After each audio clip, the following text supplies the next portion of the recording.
What's up, guys, and welcome to One Take. I'm Gil, and today we're talking about The Mandalorian Season 2, Episode 4, also known as Chapter 12, The Siege. I have with me my brother slash tech guy, Alon. Yo. And, of course, my good friends Dan. Hello. And Jeremy. Hello there. Both big Star Wars fans, and that's why they're on for The Mandalorian. Let's start with our overall thoughts on the episode. Usually I kick it off, but I'm going to kick it over to Jeremy. Overall thoughts. Whoa, unexpected. A swerve right out of the gate. I thought this episode was pretty good. If I were to throw it in like an immediate Season 2 power rankings, it might end up in third place, better than the second one, but not as good as 1 and 3, I would say. Because there was some good stuff. We always end up saying, like, I feel like filler or not. And I think there was a bunch of stuff that felt a little bit that way. Like, oh, there's another Imperial base or enemy type base that we have to go into. And there's a lot of random, like, Stormtrooper enemy guys that were running through hallways and shoot. Like, there sure was a lot of, like, they turn the corner in a hallway and shoot a couple Stormtroopers and keep going. But then we did get, like, some good, like, nuggets of other stuff, especially near the end there with all the Moff Gideon stuff. And so it ended up being good. And it was entertaining. It was shorter. It was shorter than I expected, and there was a lot of. It was good. It was like good. General Grievous. Yeah, exactly. Precisely. Yes. I completely agree. I think that's where I would rank this episode as well. It started off a little bit flat for me. I thought the kind of comedy routine with Mando and Baby Yoda in the ship was funny at first, and then kind of a little bit baffling after you think about, like, why is he actually trusting the mechanics of his ship? A creature who has proven himself time and time again to be basically useless, except for once or twice when he uses the Force, in the nick of time. Yeah. And so, I agree with Jeremy. It sort of the episode kind of unfurled like a kind of standard Star Wars kind of infiltrate the base thing. And then I think that definitely it took a turn for the better when they, came across the secret lab. That was sort of a Stranger Things-esque moment for me that it definitely brought us back in with the Doctor from the first season, and things improved from there, I think. So yeah, I agree with all that. I thought it was a solid episode. I didn't like it as much, Jeremy, like you said, as last week's episode, for example, where we got to see something new. I thought, Bo-Katan and her crew was pretty cool to see all that. Here, it felt a little bit more straightforward. Like you mentioned earlier, it felt a little bit repetitive at times. I was like, is this the fourth hallway now of stormtroopers that we're going to easily dispatch? But like you said, we did get some small nuggets of the larger story that I enjoyed. And I say it every week, but I'm going to say it again. The music, fantastic music. Even Alon, you commented on that. That's right? A bell. That should get a bell right there. There you go. No, I think two things this show is consistently really good at is the music and the action. It's usually the writing. Anyway, let's dive into the episode, and it starts off, like you alluded to already, on the Razor Crest. Baby Yoda's finally trying to lend a helping hand, so the Mandalorian has him trying to plug in some wires. He ends up electrocuting himself, and I thought that was funny. Alon, you and I both were laughing pretty consistently throughout hilarious. that scene. I just really like the way Mando talks to Baby Yoda. Like, it's just he talks to him, giving him these complex instructions for a baby. It's pretty funny. And he keeps adding instructions. They plug the red wire where the blue wire came from, and then plug the blue wire. Just kept getting more and more complicated. Yeah, I wouldn't trust myself to do that, much less much less an infant, a 50-year-old infant, but still. And by the way, in the chat, we have the Lowdown Show. Hello, the Lowdown Show. I'm glad you're able to make one of our streams. And then Mando announces we need to visit some old friends for repairs. How would you like to go back to Navarro? And they're greeted by, before they're greeted by Greef Karga and Cara Dune, we get a little action sequence where on Navarro, we see some underground criminals fighting over their share of what I assume is a recent score. Then Cara Dune attacks, and she's apparently the marshal now. A lot of marshals this season. Or at least Marshal. two by my count. And then they... more than we've ever had in Star Wars, though. That's true.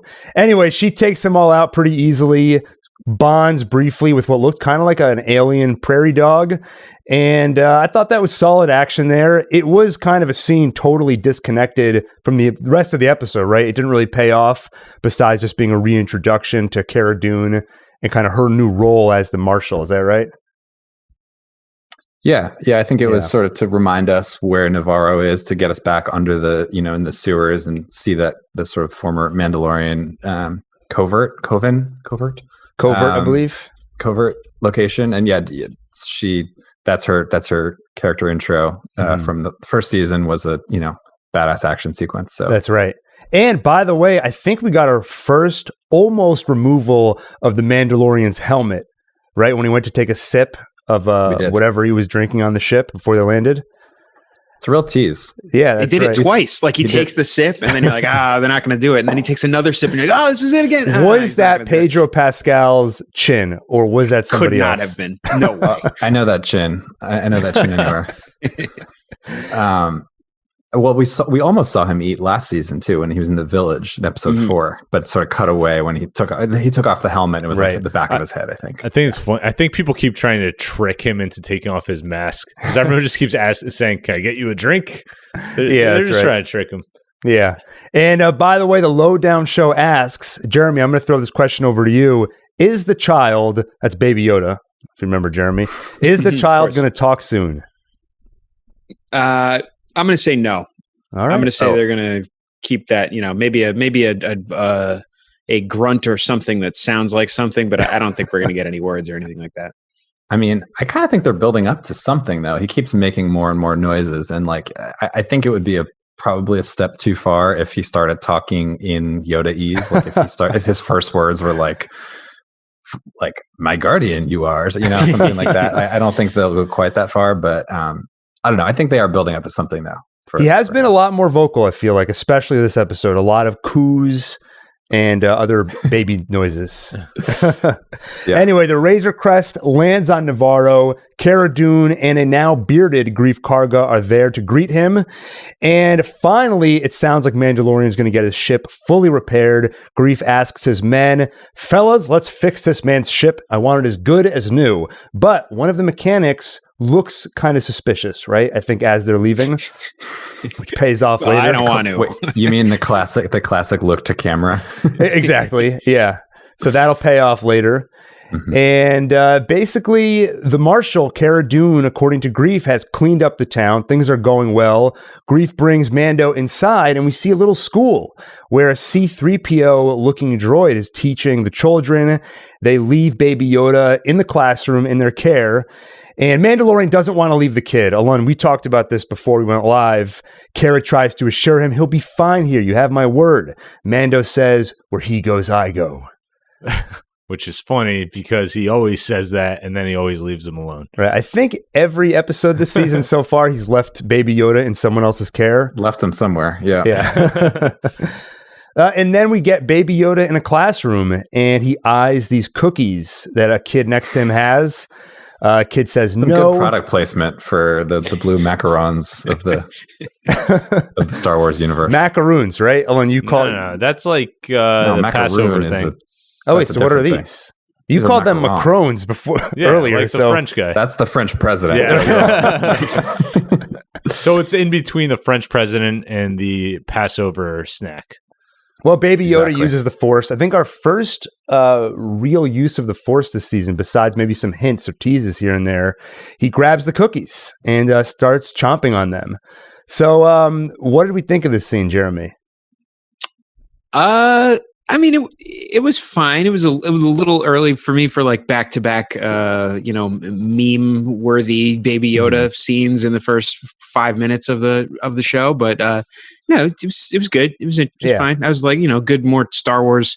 I always like seeing something from the real world in like a Star Wars context. That's always interesting to me when it's something that we haven't really seen before. And I don't know. I guess we've seen classroom type settings like episode 2, Yoda talking to the kids in the room. But I'm always up for like new stuff, but Star Wars-ized instead. Right. But these aren't Jedi being trained. These are just normal kids being taught in a classroom. And yeah, like you said, I love seeing those little corners of the Star Wars universe you don't typically get to see. I also thought the Baby Yoda hijinks here was just the right amount. If they did a whole subplot of Baby Yoda in a classroom getting up to all kinds of trouble, it would have been too much. I thought it was just the right dose, and I enjoyed it.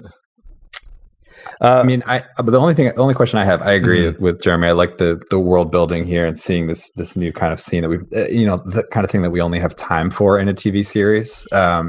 But my question was, how much time has passed between the end of season 1 and this scene right now? I mean, it seemed like season 2 picked up fairly quickly after the end of season 1, but in that time, Navarro went from like this like post shootout like ravaged town to like prosperous, and we've built a school. I think that was, I guess Grief Karga's beard was, an effort to kind of show that passage of time. But I don't know. I was a little bit like, oh wow, this is really different. I felt that a little bit too, especially with the characters, because in the first season, Grief was more of a frenemy with Mando. They literally were shooting at each other at times. And here they are full-on allies, which, I mean, it was set up for that towards the end of season 1. But he used to be a guy that was managing this ring of bounty hunters, right? And now he's got a classroom. He seems to be fully on the right side of the law, the good side of the law. And it felt like there was some character transformation there that would have been cool to see. But now they're just kind of, they're all friends, And they went through a lot at the end of last season. They all sort of survived that experience, but it was a little quick. Right. They went face to face with Moff Gideon, and that'll change any man. Anyway, Grief brings Mando to the back room, and we see I was going to say Mythrol, but apparently he is part of a species known as the Mythrol, basically the blue guy from episode 1 in season 1, and he now takes care of Grief's books. He's working off 350 years of debt, and doesn't want to spend any more time in carbonite. Still can't see out of his left eye, he says. And of course, they're repairing Mando's ship. And in the meantime, they could really use the Mandalorian's help. And I love that that's reason... bell right there. Side quest bell. The reason they need his help, it gets a little bit looser and looser every time. Like in a previous episode, it's I'll repair your ship, but first you got to help me out with this. And now it's, you got nothing better to do while you're waiting for your ship to be repaired. You might as well help us out on our side quest. So he pulls up a 3D map of Navarro and basically shows that there's a very safe planet now. They've cleaned everything up, but there's one Imperial base left with a skeleton crew, but for some reason it has not been abandoned. It seems to still be active. They're working on something. Grief wants to get rid of this last base and make Navarro completely safe and free. So that's the mission they're going to set out on. And by the way, we've heard that before. At the end of last season, there was only 4 stormtroopers, maybe. Yeah, exactly. You're always in for more. Whenever they say it's just a skeleton crew, it'll be fine. They're hiding something in there. And by the way, the Lowdown show says, did you see the IG-11 statue? I didn't pick up on that. Did either of you see that? I didn't. No, that's a good catch. There were a good amount of Easter eggs in this episode, but no, I missed that one. Have we glossed over any so far that we should have mentioned? Well, there was a lot of, in the classroom, I think there was a lot of stuff that the protocol droid was saying about, the protocol droid mentioned the maelstrom, which is around Kessel. I think that's what we saw in Solo when they were doing the Kessel run. So a lot of kind of building more connective tissue between the various chapters. Right. Yep. Well, they all hop in a speeder being driven by the Mythrol, and he's very concerned with this speeder. He doesn't want it to be damaged, doesn't want to lose it. And their plan is to sneak in, overload the reactor, and then get the hell out of there. So the Mythrol takes them to the front door. He starts using a tool on the control panel to try and get in. That's taking some time, which frustrates Kara. She says, "Dank Ferric," which is a phrase that's been popping up a lot this season. And I have it. Yeah, pretty much. It's the Star Wars version of frack from Battlestar Galactica, where it gives them a way to curse while still keeping the TV-14 rating. If you will. Right. What is that? What's that? What did you just say? That's I forget who first. Somebody says it in episode 1. There's a lot Does of Sebulba those. say it in episode 1? Yeah, when he crashes, it's like bantha shit. Basically, I can't say that. Sorry, we just got demonetized. we just got So Dank Ferrick, did they say that in season 1 and I just missed it? I feel like I hear it every 15 minutes now in this show. I think that's new. I think it's brand new. Well, Mando doesn't want to waste any more time, so he uses his jetpack, flies up to a platform, throws a stormtrooper off, and gets the doors open. So they go into the base. They find Mandalorian has already taken out a few stormtroopers. And then they do the classic sneak into the guard room where you've got the guards looking at all the TV screens and throw them in the sleeper hold, take them out. You figure they would have a camera outside that room if they have cameras everywhere else. Quite a blind spot. We have cameras everywhere except the front door and except right outside the guard room. They are not known for their flawless setups. Their security, their home security is nice. It's lacking. They need to get, this would have been great if we were sponsored by that company that always does the podcasts, always advertise that alarm company that you can put a camera in your peephole. The Nest. Well, they're Ring. Ring, that's the one. Yeah. Well, we got to figure out which one we want. So if we were sponsored by them, this would be the perfect spot to say, it's too bad the Imperial Guards didn't have Ring. By the way. Otherwise, they could have kept their cloning weird technology safe. That's right. And we'll get to that. Too. That was the big reveal this episode we'll get to momentarily. They get to the reactor. They're over a lava pit. And a moment that made me laugh is when the Mythrol went over to the reactor and he complains that there's no guardrails, which is a big problem in the Star Wars universe, generally speaking. The number of people who have fallen off of very high places into the abyss. Into the abyss. Yeah, that was another actually callback. I think just that whole set was very, very reminiscent of the Obi-Wan Death Star tractor beam. Mm-hmm. It's basically the same kind of setup. That's right. And they, from there, this is where we get to the big reveal. They find some Imperial soldiers who are scrambling to try and purge all the drives. They see the Grief, Mando, and Cara Dune coming, so they start just to destroy everything. And they find a bunch of vats with weird creatures, scientific experiments. And they find a hologram from Dr. Pershing that basically lays it all out. He says that they have replicated the results of the subsequent trials, which also resulted in catastrophic failure. And basically they say, we're not going to be able to find another donor with a higher M count. So they've been experimenting on the blood that they took from Baby Yoda way back in season 1. And Jeremy, what are they talking about when they refer to the M count? That is a great question. I would be happy to defer to Dan if he has more expertise, but I didn't. I mean, Whoa, Jeremy, you whiffed on this one? You don't know what the M count is? I can't believe you don't. I mean, midichlorians is I believe what the M is going for there, but I can't go deeper into the science than that. But that was, of course, the thing that was introduced in the prequel, right? Introduced in the prequel trilogy, and people were very upset that there was suddenly a much more sciencey answer to what the Force is, and then they sort of tried to walk it back a little bit afterwards. But M count would be kind of midichlorian presence, I guess, in the blood. And basically, you would, at least it sounded like from the prequel trilogy, that the more midichlorians you have, and I assume therefore the higher your M count, the more Force power you have, the more in touch with the Force you can be, is kind of the idea. I think that's what the prequel trilogy would suggest. I mean, it definitely has did demystify the kind of notion of the kind of magic of Force abilities when it happened. And I think they did pretty much. I don't know if they ever mentioned midichlorians even in episode 2 or 3. I'm not positive they did. They definitely shied away from that altogether in the sequel trilogy. So it is interesting to see Jon Favreau and the creators kind of not doubling down, but wading back into that territory. And I don't think it's that surprising, though, frankly, given what we saw in the first season with Dr. Pershing, and that they were up to something sinister with Baby Yoda. So it makes sense to me, and not surprising that they would abbreviate it like that. Right, they didn't want to say midichlorian. Yeah, they didn't want to go there. But they brought in the concept. So basically the implication is that the reason they were going after the asset in season 1, the asset being Baby Yoda, is they wanted to take his blood and harness it somehow, do something with it. Are they trying? And it seems like they've been giving it to various test subjects and something bad happens to them. I'm assuming what we see in those vats are failed test subjects would be my guess. And so now they need to get Baby Yoda back.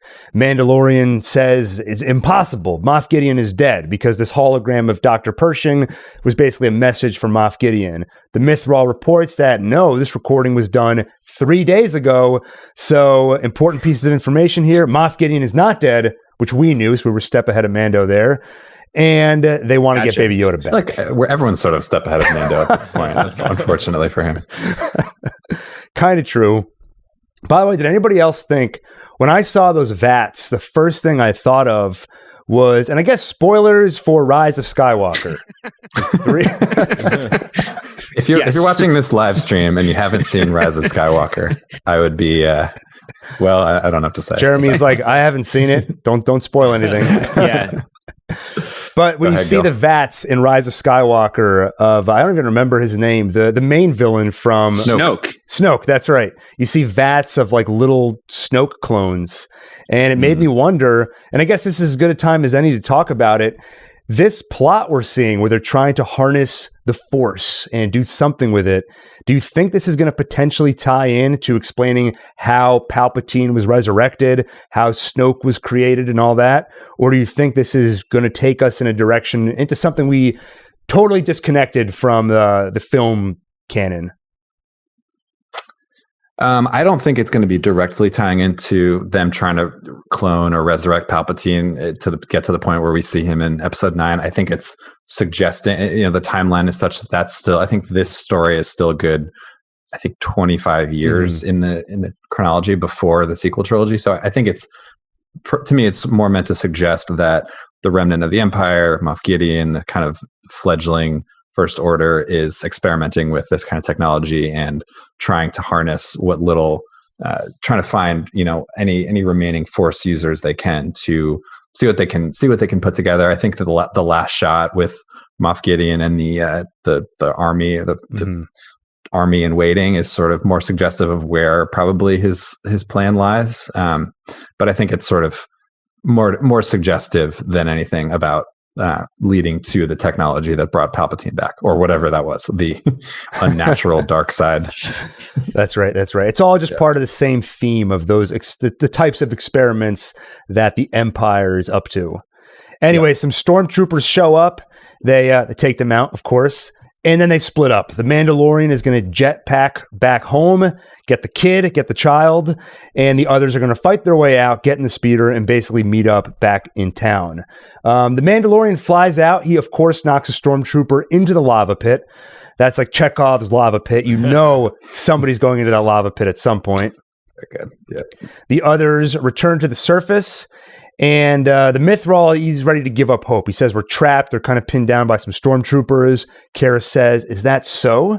Cover me. And then she runs over and grabs that ship that was, they basically mentioned this base is full of a lot of stuff that you can make a lot of money off of in the black market, including a vehicle that the Mythrol pointed out when they first got into the base. So she gets in that, I don't know what you call it, I forget, but some kind of vehicle. And they all get in there, fly off the edge, land on the speeder, and then they get chased by what I believe are called scout troopers, or sometimes biker scouts. Is that right? Absolutely. That's right. Introduced in Return of the Jedi, I think. And then we basically get a Jon Favreau Star Wars car chase. And this was kind of a funny battle sequence because it basically it was like waves of enemies that just kept escalating. They take out stormtroopers easily. Then they take out the scout troopers. But then TIE fighters show up. It looks like all hope is lost until the Razor Crest shows up. Mandalorian's back, and he gets into a little bit of a dogfight, takes out all the TIE fighters. Jeremy, Oh wow, that was unbelievable synergy. I have two quick notes on that scene. One, I felt terrible for there was a person on the one of the scout troopers on the speeder bike that for some reason they show he just dies like on his way down. Like he just doesn't make it down the mountain. Two of them. They hit each other. Yeah, he swerves and hit a rock and he causes a thing. Like I'm not sure why we needed to see that. I guess to establish like I don't know. The danger of that jump that they had already made it down. Like we already saw the good guys make it. I don't know. The other thing that I thought was like a comical, weird mix of really old technology and new stuff is like they do the shot, and we've seen it in a million Star Wars things, the little targeting computer looking thing where we see, usually it's like a really rough indication, like, oh, there's a ship on the left. Oh, there's a ship on the right. Somehow in this, it has this exact outline of one of the scout troopers on top of the like truck thing. It has him like silhouetted about to throw the grenade. Is it a camera or what is it? It's so weird. It never occurred to me that it was a camera. I always thought it was just some kind of like loose sensor. Like, radar. It usually just says what third of the screen that you're looking at they're in. Here it has the specific like it felt like a Mel Brooks parody joke. But yeah, I mean, the sequence was okay. I mean, like you said, it almost felt like a video game, like waves of they're gonna. And then the mithril at the end is like, we're almost there. I'm like, yeah, but there's still 3 TIE fighters. What are you going to do when you get there? I remember thinking that. I was like, it's not like Sleepy Hollow where you have to get past the bridge and the Headless Horseman disappears. If anything, it's way worse because they're in like a canyon and they're out weaving around. Man. They're about to be way out in the open. Yeah, that's right. I don't know. Yeah, I also thought it was funny when Grief starts shooting at the TIE fighters. He kept hitting either side of the valley. And at first I thought it was a plan where he was trying to like collapse the rocks on them, and I was like, oh, he's just missing. So I thought that was kind of funny. There was another Easter egg I noticed in this. I mean, it was basically almost a lift of the speeder bike chase in almost some shot for shot. They did with that very close up shot of the scout trooper's foot stepping on the pedal and accelerating, like a lot of the same sort of sound effects, same angles like that. That were definitely intentional callbacks, I thought. Mm-hmm. Yeah. Awesome. And then that's kind of where the main climax of the episode wraps up. We get sort of an epilogue to the episode in a way, where we see a New Republic fellow show up, Captain Carson Teva, I think, the same guy or one of the same 2 guys that let the Mandalorian go back in episode 2 or 3. But he shows up and questions Grief, and Grief says, I didn't see anything. I didn't see the Razor Crest. I don't know what you're talking about. Then he bumps into Cara Dune on the way out, and he tries to recruit her. She fought in the rebellion. He tries to recruit her to the New Republic. And she says, no, I'm not much of a joiner, I guess. And he also adds, there's something going on out here. These aren't isolated incidents. We can't stop it without local support. So he's starting to piece together all these, what we think are standalone episodes. He's kind of looking at it the same way. And he's saying, maybe these aren't so standalone. He thinks something's going on. And then, like I said, he tries to recruit her. He says that, you're from Alderaan. I served during Alderaan. Did you lose anyone? Cara says, I lost everyone. And then he leaves her a badge, I guess. What was that he left her? This blue symbol almost. Yeah, I think it's supposed to be a badge. I was a little confused at first about what it was, but I think it sort of serves the same purpose as the little like rebellion's insignia pendant that Rose and Finn leave for Broom Boy in The Last Jedi, sort of like a, hey, we're you're with the rebels, like this is your token. But I think it literally is supposed to be a bad. I think it's a little weird actually how in this season they've sort of turned the New Republic, the X-wing pilots, into the kind of cops or the sheriffs almost of the New Republic. I guess it sort of makes sense if there's not active like battle happening. It makes sense to use the X-wings that way, but they're still wearing the like orange jumpsuits, which I thought was kind of strange. So, yeah, it's at least an interesting choice, I'd say, and it's cool to see them go in a creative direction rather than just saying these are the good guys, right? They're trying to make it a little bit gray, where when the Mandalorian bumps into some X-wings, it's not necessarily good news for him. So I do think that's kind of cool. And it seems like maybe they're setting up a little bit of an arc for Cara, possibly, where maybe she's going to have this dilemma of, do I rejoin with the New Republic? Do I want to keep going my own way? So I'm curious to see if that's going to pay off. Maybe it'll be like in season 1, where you have basically the Avengers of the season, where they go back and basically grab like one person from each episode, bring them all back together. That's where we'll see the payoff for this. Then we see the Imperial ship, where we see the captain basically say, "What do you have for me?" The device, basically getting a report that the device has been planted as you requested. So that mechanic who looked a little bit suspicious back at the beginning of the episode, he planted a tracker on the Razor Crest. So now Moff Gideon knows how to find the Mandalorian. And they confirmed that it's been confirmed for him now that the Mandalorian still has Baby Yoda. So I have a feeling their paths are going to cross before the end of the season. Safe bet. I would wager that as well. I would agree. We see Moff Gideon, and the camera kind of slowly zooms out with this reveal. Dan, you mentioned earlier, we see what looks like some kind of army being built. Any thoughts on what that reveal was all about? What were we seeing there? Well, the internet seems to think these are dark troopers, which I had forgotten about. I had to Google that, but those are, I think they're from a video game in the 90s, and they're sort of elite. It's a funny thing with Star Wars and stormtroopers. This episode had a lot of stormtrooper ineptitude, by the way, that I thought almost a little too much, but there's always another level of more elite stormtroopers. There were those like shock troopers or whoever was, lining up outside the bar before the showdown last season.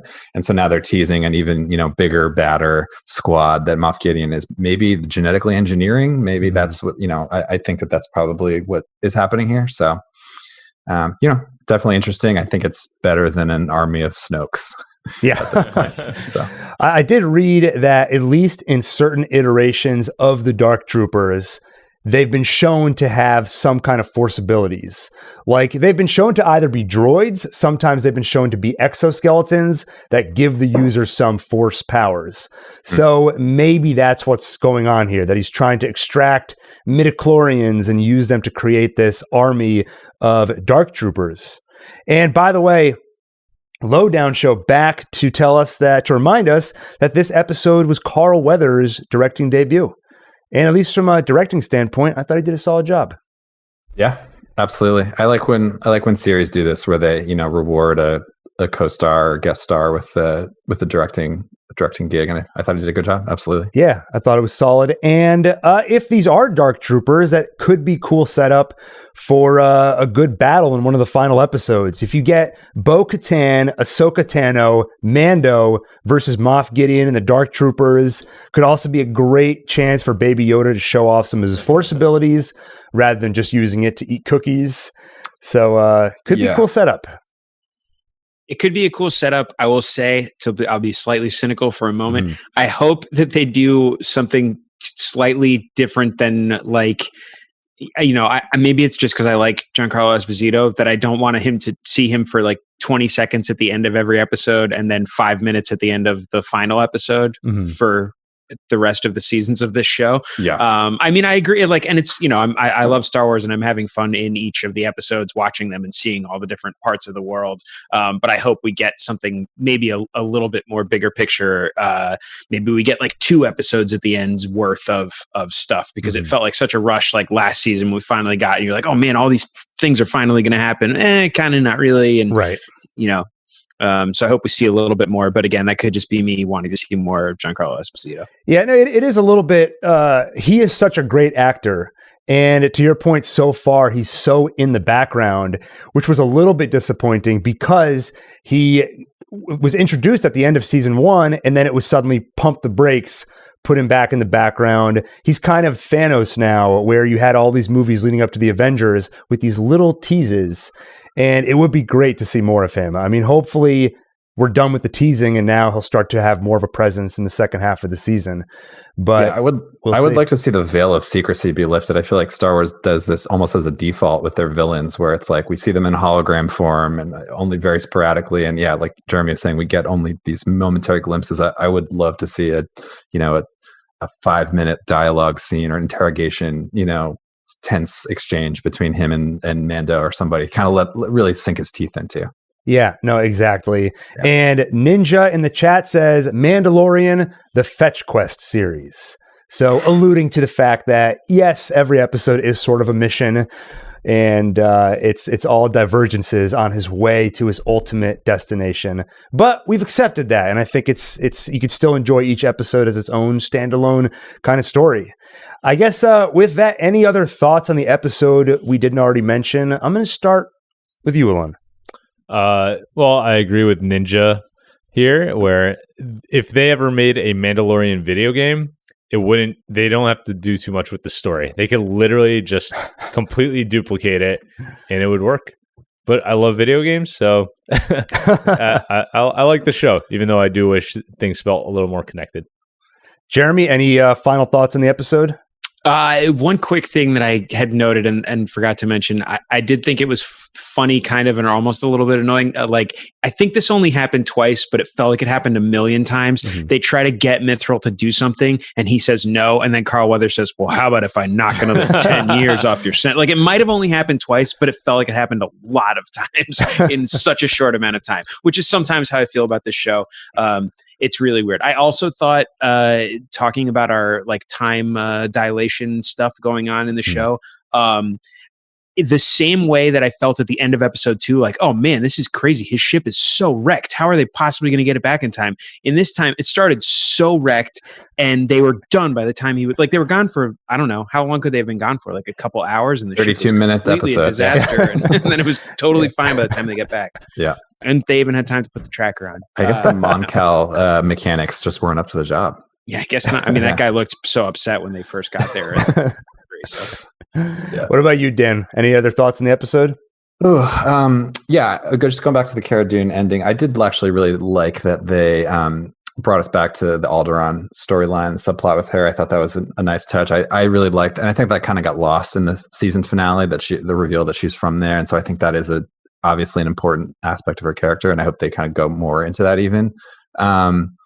And one thing I was a little disappointed with that they didn't give us more this week was kind of building off of the notion, the thing that we learned last week, which was that Mando's sort of his sect of Mandalorian culture is sort of this extremist kind of sect. And so I thought, he basically just learned that his entire worldview was sort of built on a lie. And I kind of wanted to see a bit more of that take its toll on him. And it sort of seemed like it happened, and he's like, well, all right, I guess I'll deal with that in 2 weeks or something, so. Yeah, I remember thinking in season 1 that one of and I think, Jeremy, when you and I were talking about this every week, one of my favorite aspects of the show was getting these little tidbits about the Mandalorian culture.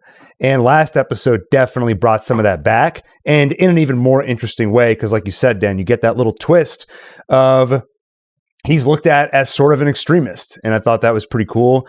And hopefully they do continue to develop that kind of as the season wraps up, or in the second half of the season. And by the way, this is why I wanted to bring you guys on, the Star Wars knowledge. Can you remind me, what is Alderaan? Well, what was Alderaan? Alderaan was the ill-fated home planet of Leia and her adopted father, Senator Bail Organa. And that's the first planet that we ever see destroyed in A New Hope by the Death Star. So obviously Cara Dune was lucky and wasn't there that day. But yeah, I always thought that was kind of a topic that was sort of ripe with possibility for introducing other characters who were from there who survived that incident. And so I'm glad that they're going that direction. Cool. Oh, so that explains why she says, I lost everyone. Right. Literally her entire planet. All right. One other thing, one fun tidbit. If you guys watched Game of Thrones, you might remember that in the final season, there were a couple slip-ups. Water bottles, a cup of coffee showed up. Apparently, we had a similar moment in this episode of Mandalorian. If you pause at the 18-minute, 54-second mark, inside the ship, you can see a guy in jeans and a T-shirt in the background, just kind of leaning against the wall. And apparently, when they were releasing promotional images for the episode, he made it into one of the promo images. No. What? Wait, which ship is this? Is this in Mando's ship? This is, in the Imperial base. So there's a moment where Grief, Karga's kind of in the front. They've all have their pistols drawn. So you see Grief, Mando, and Kara. I think it's when they find the Imperial Guards trying to wipe all the hard drives for like a second. You can see a guy leaning against the wall behind them. You're saying in the cloning lab there are some stray genes? Oh, nice. There it is. Dan, Jeremy has outpunned you, I would say, for this week for sure. Damn. And we have a few questions in the chat here. Andrew Flynn asks, does Galaxy's Edge at Disney sell macaroons? There's that product placement. What did you say, Dan? I don't know. I'm not. Macarons. Macarons? Isn't it macaron? It's different than macaroons. We had this whole talk. It's not. Can you look this up? The pronunciation, or if they sell them. Well, first how it's spelled, and then the pronunciation. Well, I think it's Macaron. See, Andrew spelt it with two O's. O-O-N. That's why I said macaroons. Yeah, macaron. Sure, blame it on our listeners. It's macaron, by the way. There's only one O. Well, they sell some Elsa's magical macarons. They sell some Mickey macaroon. Oh wait, no, we're talking Galaxy's Edge. I know. I'm just going it's through. It's clear that they will sell this. Ninja asks, what unique weapons would you like to see Mando potentially use? Dan, if you dig into the Star Wars canon floating around in your brain, they've already done the whistling birds. Canon with one N, right? I say nice. that could be my obscure weapon. No, I don't know. I think actually they did a really good job. One of the many things I really enjoyed of season 1 were the reveals of all these different Mandalorian weapons and techniques that are sort of common to them, but we hadn't heard of or seen before, like the whispering birds. I thought those were great. And, this jetpack being called the Rising Phoenix at the end was cool too. I don't know. By the way, I believe they're whistling birds. Yeah. Whistling birds. You're right. The whispering bird sounds cool too. That could be like a stealth weapon. Wait, Jeremy, what were you going to say? I was going to say that's the silenced version. There you go. Yeah, sorry, I don't really have a good answer for that. I'm going to say lightsaber. How about a lightsaber that has only a dark beam? A dark saber, if you will? Yes, exactly. All right, I'm getting the feeling like maybe it's time to wrap up. So with that, I'll just say, if you enjoyed this video, please go ahead and hit the like button, hit the subscribe button, and of course, the bell icon so you get notified the next time we do a video or the next time we go live. And we are trying to go live every Friday around 6 o'clock to talk about the latest episode of Mandalorian. If you've got that bell icon checked off, then you'll get notified. You can join the chat, and you know what that means. Jeremy, what does that mean? It means you're an amazing human being. It means you will join the ranks of Ninja, The Lowdown Show, Andrew Flynn. You'll be amazing people just like them. All you got to do is hit that bell icon and subscribe, and also the like button. Anyway, with that, thank you for watching, and see you on the next One Take.